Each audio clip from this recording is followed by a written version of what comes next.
Remembering Rajiv Gandhi ji जो सुबह से ही ट्रेंड में है, वो इसलिए क्योंकि आज पूर्व प्रधानमंत्री राजीव गांधी की पुण्यतिथि है। लेकिन इस नाम के साथ एक और नाम भी ट्रेंड में है, वो नाम है शाह बानो। आखिर कौन है ये शाह बानो और इस नाम का राजीव गांधी से क्या लेना देना था?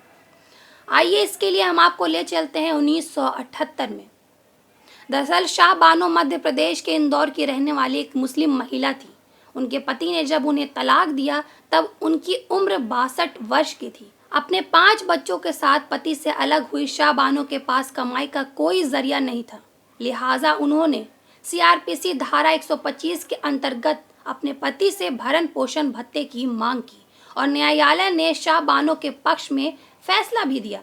लेकिन उनके पति मोहम्मद अहमद खान ने इस फैसले के खिलाफ अपील की और यह मामला सुप्रीम कोर्ट तक पहुंच गया, जिसके बाद सुप्रीम कोर्ट ने शाह बानो के तर्क को स्वीकार करते हुए 23 अप्रैल 1985 को गुजारा भत्ता देने के मध्य प्रदेश हाई कोर्ट के फैसले को बरकरार रखा।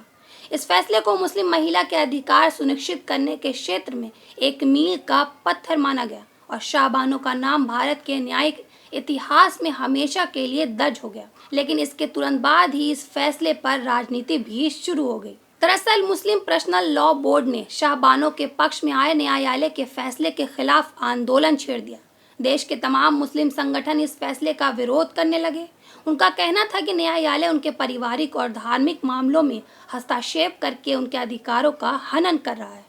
देश के अलग अलग हिस्सों में विरोध प्रदर्शन होने लगे और यही से इस कहानी में नाम जुड़ता है राजीव गांधी का, जो उस वक्त देश के प्रधानमंत्री थे। दरअसल राजीव गांधी सरकार ने मुस्लिम धर्मगुरुओं के दबाव में आकर 1986 में एक कानून पारित कर दिया।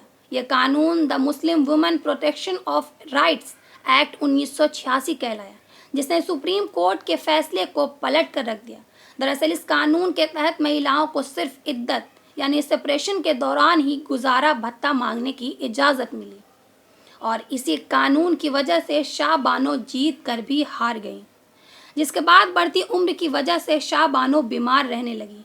बताया जाता है कि पति से तलाक के बाद ही उनकी सेहत बिगड़ने लगी थी, जिसके कारण वो बीमार रहने लगी और 1992 में ब्रेन हैमरेज के कारण शाह बानो की मौत हो गई। लेकिन 1992 में शाह बानो के निधन के 27 साल बाद 2019 में मोदी सरकार के दूसरे कार्यकाल में राष्ट्रपति द्वारा 3 तलाक को अवैध करार कर शाह बानो समेत देश के सभी मुस्लिम महिलाओं को 3 तलाक से आज़ादी मिल गई। लेकिन पूर्व प्रधानमंत्री राजीव गांधी और कांग्रेस द्वारा 1986 में बनाए गए कानून के चलते दूसरी राजनीतिक पार्टियां हमेशा उन्हें निशाना बनाते हैं और उन पर मुस्लिम तुष्टीकरण के चलते देश को पीछे ले जाने के आरोप लगाते रहे।